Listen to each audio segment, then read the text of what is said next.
Good morning, my dear brothers and sisters in Christ.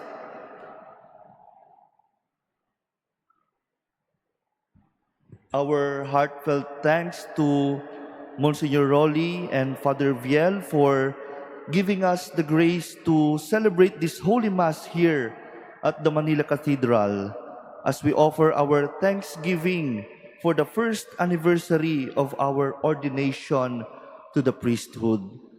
Father Matt, Father Paul, Father Miggs, and I were ordained here on this very day last year. And today we celebrate with gratitude that sacred moment when God, in His great love, entrusted us with the gift of the priesthood. Lubos po kami nagpapasalamat dahil nag-uumapaw talaga ang pagmamahal ng Diyos. We also have here, and we are blessed with the presence of Father Rolly, the Episcopal Vicar for the clergy, and he is also our director in the Benjamin program. Father EJ and Reverend Jack joining us also in our celebration today. And let's also pray for Reverend Jack. He will be ordained also this coming April. Yan. Pagdasal po natin siya. We also acknowledge the presence of our dear family members. First, nandito po si Tita Mina, ang mami po ni Father Miggs. And of course, my family, my parents, my siblings, brother and sister, and my aunt. Ayan, nanggaling pa po sila sa Bicol. Nagbiyahe pa po ng mahigit 12 oras. Ayan, at medyo kulang pa sa tulog. Pero po ngayon, tayo po ay natutuwa na matipon dito para po sa ating pagdiriwang. My dear friends, today we celebrate the solemnity of Saint Joseph. It is a great honor for us to have been ordained on this feast day. Sa katunayan po, bago po ako ma-ordain, na-assign po ako sa San Jose de Trozo Parish. That is why when I found out that we will be ordained on the solemnity of Saint Joseph, doon ko po na-realize kung paano ako inalagaan at kinalinga ni San Jose.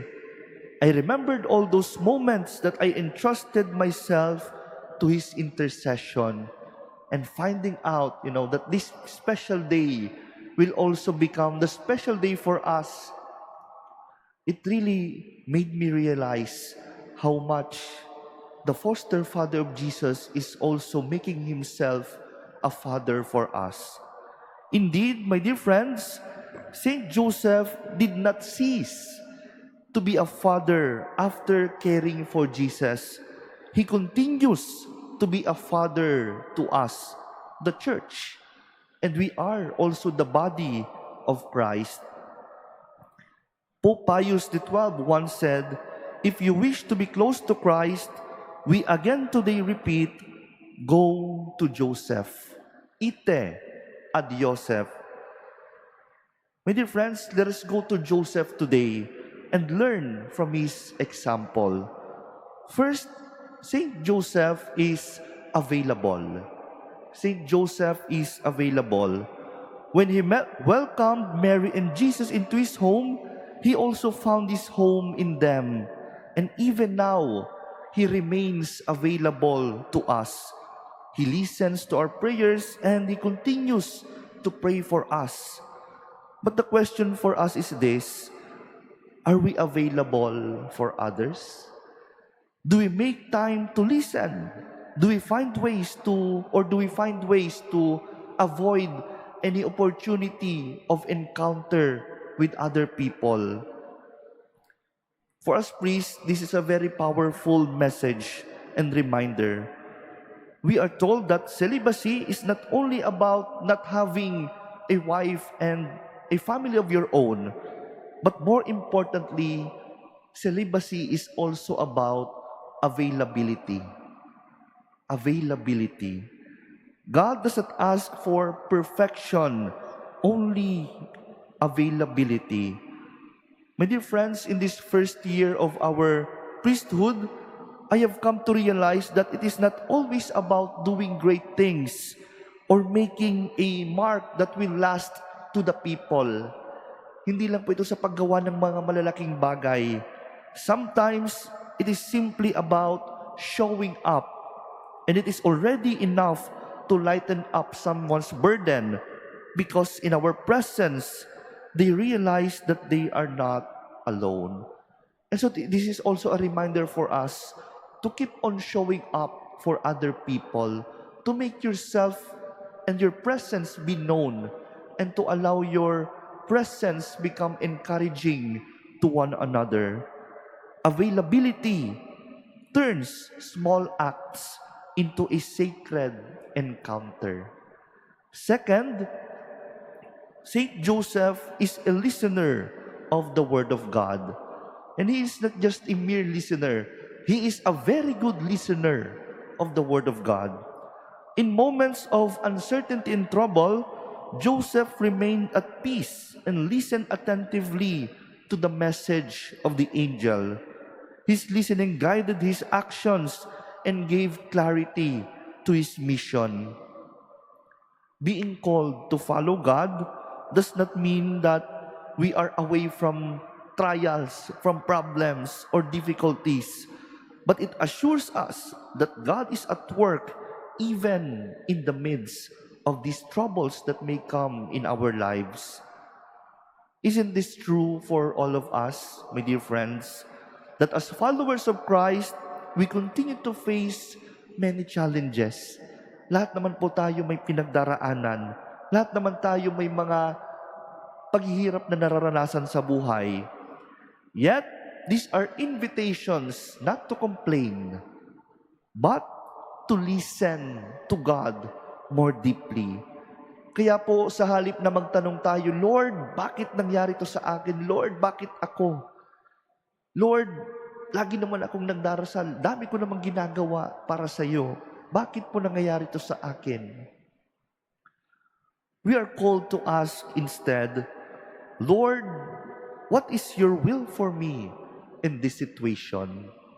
Ano ba yung kalooban niyo sa akin kung bakit nangyayari ang lahat ng ito sa buhay ko? When Joseph had found that Mary was with child, he already made his plans. He was trying to divorce Mary quietly so that no other things may happen to her. And yet, God has other plans for him.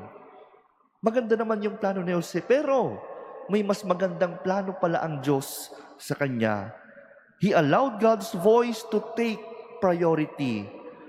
May we also learn to take God's voice and message as our priority.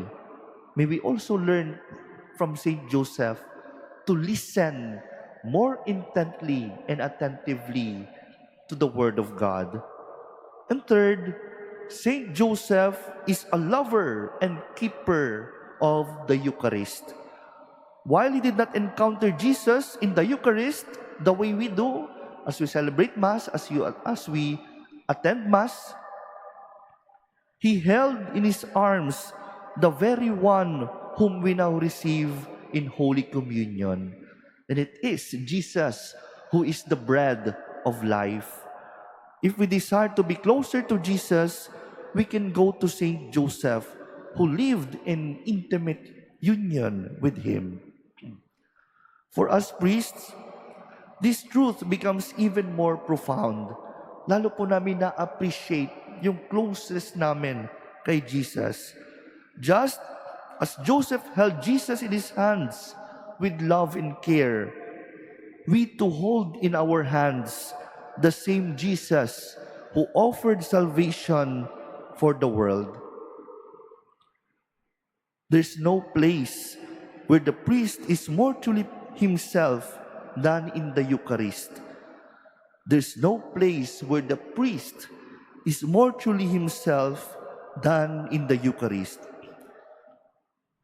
Standing at the altar between God and His people. According to Father Donald Calloway, an author of the book about Saint Joseph, There is no greater intimacy with Jesus possible in this life than when you receive the Eucharist at Holy Mass. My dear friends, my dear brothers and sisters, Saint Joseph teaches us three simple yet powerful ways of living our faith: to be available to others, to be attentive to God's Word, and to be deeply in love in the Eucharist. And this is also what reminds us today as we celebrate our 1 year in this priesthood. Madami rin pong mga nangyari, madami rin pong napagdaanan, marami pong natutunan, pero lahat ng po iyon, lahat pong mga bagay na iyon ay lubos po naming pinasasalamatan sa Panginoon. My dear friends, to be available, to be attentive, and to be in love with the Eucharist may not be something extraordinary, but when lived faithfully, they can lead to an extraordinary life with God. And so, my dear friends, as we continue this Eucharistic celebration, let us entrust ourselves to Saint Joseph. May he guide us to become more present to one another, more receptive to God's voice, and more united with Jesus in the Eucharist. And for us priests gathered today, as we celebrate our first year in our ministry, may we always remember that our calling is not to be perfect, but to be faithful. Faithful in availability, faithful in listening, and faithful at the altar. Holiness begins with availability, to show up, to listen deeply, and to meet Jesus in the Eucharist. And so let us pray. Saint Joseph, our spiritual father, teach us to be available, teach us to listen, and teach us to love Jesus as you did. Amen.